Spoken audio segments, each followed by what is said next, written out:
Welcome to chemistry channel. मैं Kamlesh Kumar. Chapter 3 वैद्युत रसायन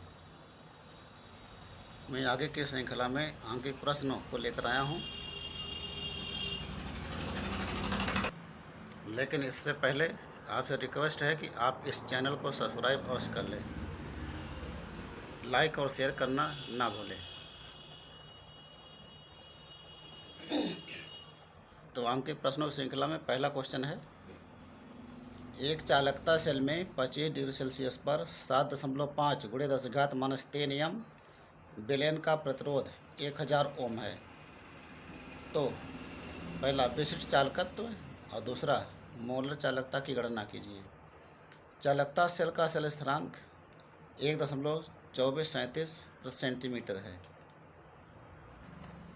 तो पहले इसको हम हल करेंगे इस तरह से। पहला इसमें विशिष्ट चालकता ज्ञात करना है। इसको प्रदर्शित करते हैं कप्पा से, यानी के से। तो के बराबर अनुपान प्रतिरोध गुणे सेल स्थिरांक। तो कप्पा बराबर 1/1000 गुणे सेल स्थिरांक है 1.2437 प्रति सेंटीमीटर। यहाँ भाग करने पर विशिष्ट चालकता आ जाएगी जो है 1.2437 सीमेंस प्रति सेंटीमीटर। इसका पहला आंसर हो जाएगा। और दूसरा आंसर होगा, यहाँ पर हम निकालेंगे मोलर चालकता,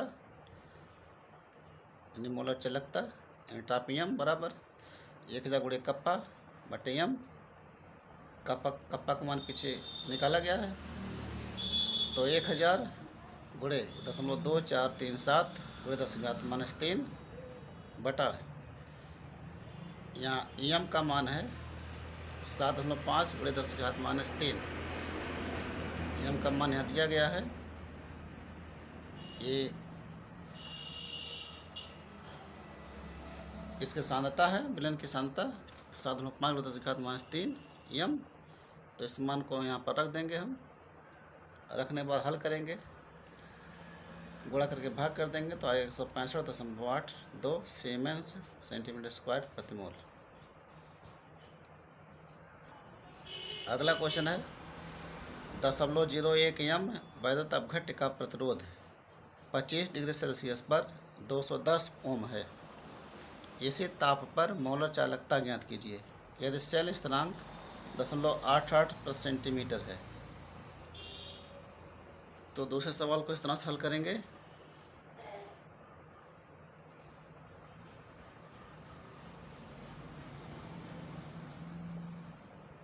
दूसरा यहाँ पर विशिष्ट चालकता कप्पा बराबर 1 प्रतिरोध आर गुणे सेल स्थिरांक।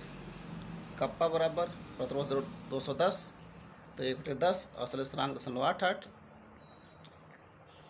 हल करने पर कप्पा का मान आएगा 4.19 गुणे 10⁻³ सीमेंस प्रति सेंटीमीटर। और मोलर चालकता हो जाएगी 1000 गुणे कप्पा बटे एम।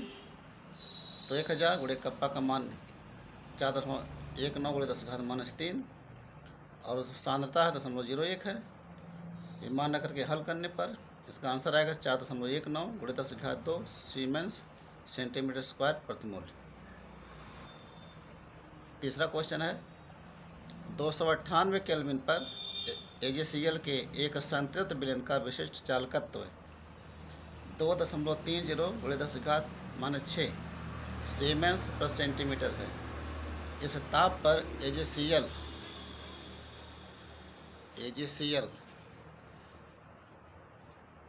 की विलेयता ज्ञात कीजिए यदि अनंत ताप पर सिलोनान की मोलर चालकता बराबर 61.9 सीमेंस सेंटीमीटर स्क्वायर प्रति मोल और अनंत ताप पर क्लोराइड आयन की मोलर चालकता बराबर 76.3 सीमेंस सेंटीमीटर स्क्वायर प्रति मोल है। तो तीसरा क्वेश्चन हल करेंगे कोलराउस नियम के अनुसार। कोलराउस नियम के अनुसार यहाँ जो सिल्वर क्लोराइड है इसका आयनन कराएंगे। तो सिल्वर क्लोराइड के आयनन पर सिल्वर आयन बनता है और क्लोराइड आयन बनता है। तो कोलराउस नियम के अनुसार हो जाएगा सिल्वर क्लोराइड की अनंत ऋणता पर मोलर चालकता बराबर सिल्वर आयन की अनंत अनंतता पर मोलर चालकता प्लस क्लोराइड आयन की अनंत अनंतता पर मोलर चालकता, इन दोनों का मान रखें, जोड़ लेंगे तो आएगा 138.2 सीमेंस सेंटीमीटर स्क्वायर प्रति मोल।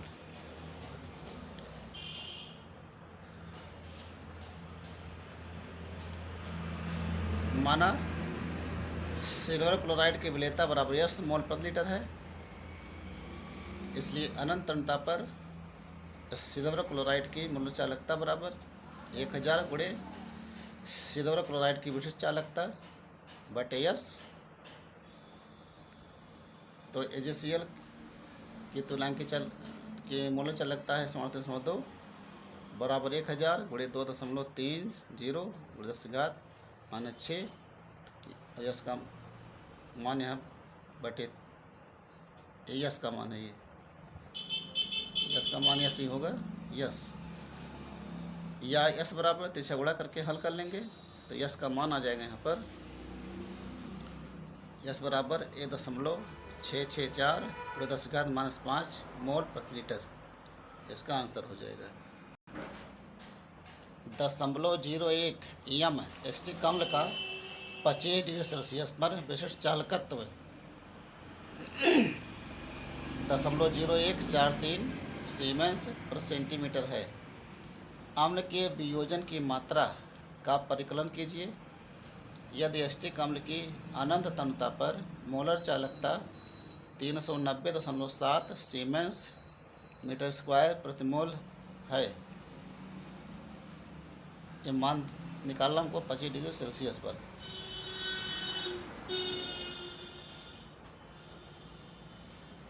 तो चौथा क्वेश्चन हल करेंगे इस तरह से।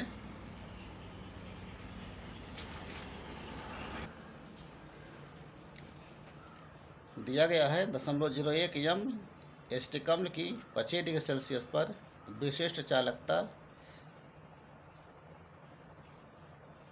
बराबर, इसको दिखाते हैं एंट्रापी EQ V से, बराबर 0.014 सीमेंस प्रति सेंटीमीटर। एसिटिक अम्ल की 25 डिग्री सेल्सियस पर अनंत तन्यता बराबर मोलर चालकता एंट्रापियम अनंत बराबर 390.7 सीमेंस मीटर स्क्वायर प्रति मोल। चूँकि एंट्रापियम V एसिटिक अम्ल की मोलर चालकता बराबर 1000 गुणे एसिटिक अम्ल की विशिष्ट चालकता बटे m, तो 1000 गुणे विशिष्ट चालकता 0.0143, m का मान है 0.01, मान रख करके हल करने पर ये आ जाएगा यहाँ पर 1430 गुणे 10, ये आंसर आ जाएगा 1430 गुणे 10⁴ सीमेंस मीटर स्क्वायर प्रति मोल।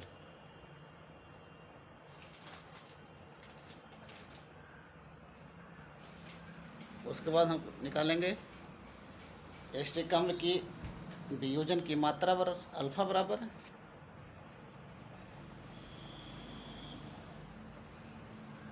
आयतन की मोलर चालकता बटे अनंत तन्यता पर मोलर चालकता, तो अल्फा बराबर 1430 गुणे 10⁻⁴ बटा 390.7, या यहाँ भाग गुणा करके भाग कर लेंगे जो है, तो आ जाएगा अल्फ़ा का मान 0.00366। इसके प्रतिशत मात्रा ज्ञात करेंगे तो प्रतिशत मात्रा बराबर अल्फ़ा गुणे 100, तो 100 से गुणा करने पर आ जाएगा 0.0366%, इसका अंतिम आंसर हो जाएगा। पांचवा क्वेश्चन है, यदि कॉपर सल्फेट तथा सिल्वर नाइट्रेट वोल्ट मीटरों को श्रेणी क्रम में रखकर निश्चित समय तक विद्युत धारा प्रवाहित की गई तो 0.7 ग्राम कॉपर हुआ, 2.38 ग्राम सिल्वर निक्षेपित हुआ।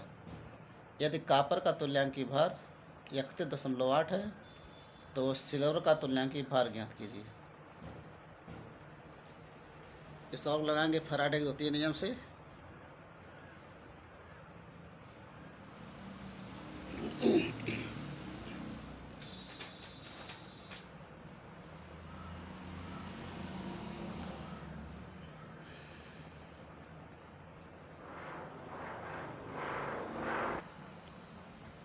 फैराडे के द्वितीय नियम से कॉपर का निक्षेपित द्रव्यमान बटे सिल्वर का निक्षेपित द्रव्यमान बराबर कॉपर का तुल्यांकी भार बटे सिल्वर का तुल्यांकी भार।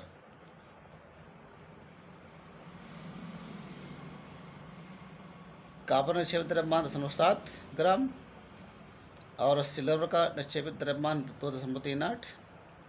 कॉपर का तुल्यांकी भार 1.8। हमको निकालना सिल्वर का तुल्यांकी भार, तो हो जाएगा सिल्वर का तुल्यांकी भार बराबर 31.8 गुणे 2.38 बटे 0.7 गुणा करके भाग करेंगे तो सिल्वर का तुल्यांकी भार आ जाएगा 108.12।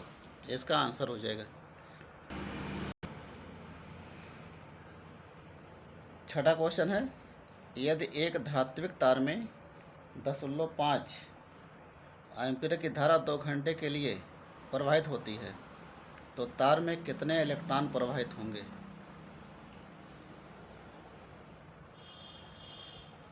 तो कि छठा क्वेश्चन है। छठे क्वेश्चन में यहाँ दिया गया है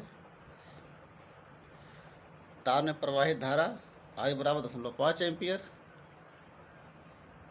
तार में धारा प्रवाहित होने में लगा समय T बराबर 2 घंटे। 2 घंटे को हम सेकंड बनाएंगे तो हो जाएगा T बराबर 2 × 60 × 60 यानी 7200 सेकेंड। इसलिए तार में प्रवाहित कुल आवेश Q बराबर I × T बराबर 0.5 × 7200 बराबर गुणा करेंगे तो आएगा 3600 कूलम, यहाँ दशमलव है, जो कि 96,500 कूलम बराबर 6.023 × 1023 इलेक्ट्रॉन, जो कि एवोगाद्रो संख्या व्यक्त करती है। इसलिए 1 कूलम बराबर 6.023 × 1023 बटे 96,500 इलेक्ट्रॉन। इसलिए 3600 कूलम बराबर 6.023 × 1023 × 3600 बटे 96,500 गुणा करके भाग करेंगे तो इसका मान आ जाएगा यहाँ पर 2.246 × 1022 इलेक्ट्रॉन। इसलिए तार में प्रवाहित इलेक्ट्रॉन बराबर 2.246 × 1022 इलेक्ट्रॉन। ये इसका आंसर होगा। 7वां क्वेश्चन है, निम्नलिखित के अपचयन के लिए कितने आवेश की आवश्यकता होगी। पहला 1 मोल एल्युमिनियम आयन को एल्युमिनियम में, 1 मोल कॉपर आयन को कॉपर में और तीसरा 1 मोल मैग्नेट आयन को मैग्नीज आयन में। तो 7वें क्वेश्चन में यहाँ पहला क्वेश्चन हो जाएगा ये पहला, एल्युमिनियम आयन का यहाँ पर अपचयन होता है एल्युमिनियम धातु में, तो यहाँ पर 3 इलेक्ट्रॉनों का अपचयन होता है। तो इसलिए 1 मोल एल्युमिनियम आयन, एक यहाँ पर 1 है, 1 मोल एल्युमिनियम आयन को एल्युमिनियम में अपचयन हेतु तो आवश्यक आवेश बराबर N × F, यानी इलेक्ट्रॉनों की संख्या है और यह फैराडे स्थिरांक है। तो N का मान यहाँ 3 है तो यहाँ 3 रखेंगे यानी 3 इलेक्ट्रॉन। F का मान 96,500 गुणा करने पर आएगा 2,89,500 कूलम। इसका पहला आंसर हो जाएगा।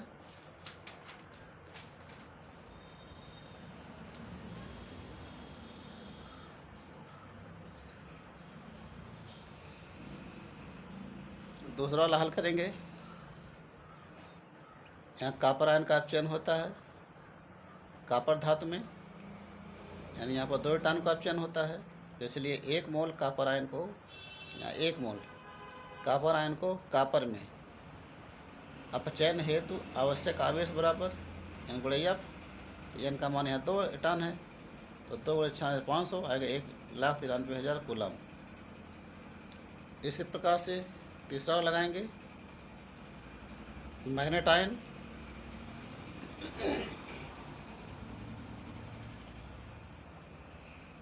मैग्नेट आयन का अपचयन होता है हाइड्रोजन के साथ या हाइड्रोजन की उपस्थिति में, तो मैग्नीज आयन बनता है और जल बनता है। तो यहाँ पर 5 इलेक्ट्रॉनों का ऑप्शन होता है, तो इनका मान 5 हो जाएगा।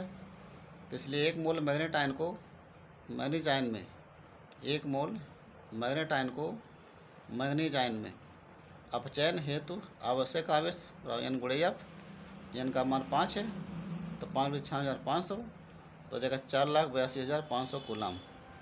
इसका तीसरा आंसर हो जाएगा।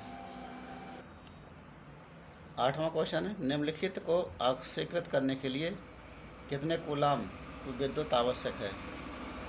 पहला 1 मोल जल को ऑक्सीजन में, दूसरा 1 मोल फेरस ऑक्साइड को फेरिक ऑक्साइड में। तो 8वां क्वेश्चन हल करेंगे। 8वां क्वेश्चन को इस तरह से हल करेंगे, ये 7वां क्वेश्चन हल किया था, इससे भी हल होगा।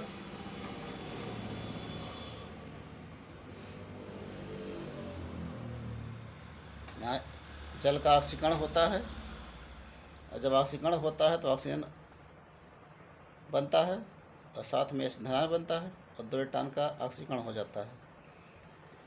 तो यहाँ पर 1 मोल जल को ऑक्सीजन में ऑक्सीकृत होने में आवश्यक विद्युत आवेश बराबर n गुणे F। तो n का मान यहाँ पर 2 इलेक्ट्रॉन है, तो 2 गुणे 96,500, तो पहला आंसर आएगा 1,93,000 कूलाम। इसी प्रकार दूसरा वाला है, फेरस ऑक्साइड का ऑक्सीकरण होता है ऑक्सीजन के साथ,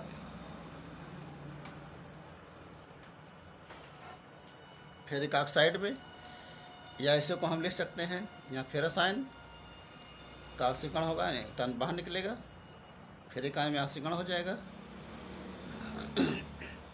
इसलिए 1 मोल फेरस ऑक्साइड को फेरिक ऑक्साइड में ऑक्सीकृत होने में आवश्यक विद्युत आवेश बराबर n गुणे F। तो n का मान 1 है, हम 1 मोल यहाँ पर लेंगे, यहाँ पर, या इसको हम ऐसे भी ले सकते हैं, या फिर 2 प्लस, और ये कन्वर्ट होता है या फिर 3 प्लस में। तो n का मान है 1 इलेक्ट्रॉन, तो ये गुणे 96,500, आंसर आएगा 96,500 कूलाम। 9वां क्वेश्चन है, निकल नाइट्रेट के 1 विलयन में प्लेटिनम इलेक्ट्रोडों के बीच 5 एम्पीयर की धारा प्रवाहित करते हुए 20 मिनट तक वैद्युत अपघटन किया गया। निकिल की कितनी मात्रा कैथोड पर निक्षेपित होगी? परमाणु भार दिया गया निकिल का 18.7। तो 9वां क्वेश्चन हल करेंगे। दिया गया है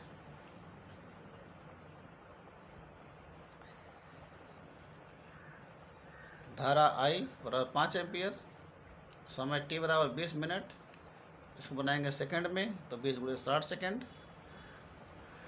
Ni का तुल्यांक भार बराबर, तो अब हो जाएगा Ni का परमाणु भार Ni बटे निकिल पर आवेश कितना होता है? तो आवेश 2 होता है यहाँ पर, तो परमाणु भार 18.7 बटे 2। फिर वैद्युत आसंजन तुल्यांक Z का मान निकालेंगे, Ni का तुल्यांकी भार बटे फैराडे, तो Ni तुल्यांकी भार 18.7 बटे 2, अब फैराडे या 95,500 हल करेंगे तो 0.000304।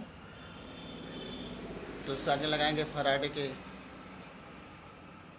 प्रथम नियम से, m बराबर Z गुणे I गुणे T। तो Z का मान यहाँ पर तुल्यांक विद्युत राशि तो आगे आया है 0.000304। यहाँ पर हम 1 लिख सकते हैं, तो उसके आगे और भी आएगा, तो गुणे 5 गुणे 20 गुणे 60, I का मान 5 और T का मान 20 गुणे 60, गुणा करने पर आ जाएगा 1.825 ग्राम। इसका आंसर होगा। आशा करते हैं वीडियो आपको पसंद आया होगा। आपसे पुनः रिक्वेस्ट है कि आप इस चैनल को सब्सक्राइब अवश्य करें। धन्यवाद।